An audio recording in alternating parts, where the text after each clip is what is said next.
We shall also go ahead to carry out nomination campaigns and election of the party presidential candidate or the party president.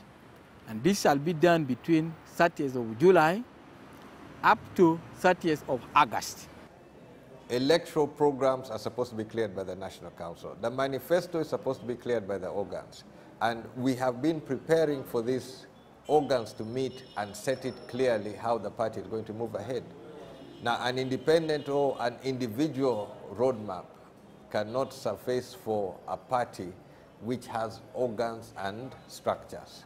We are the legitimate UPC government under the leadership of Dr. Olara Otunnu and his cabinet. And as far as we are concerned, we have not yet had any change of leadership or any change of government. We are not accepting the reversal of the decision of the party members. And any talk about a future organized delegates conference is not going to hold water.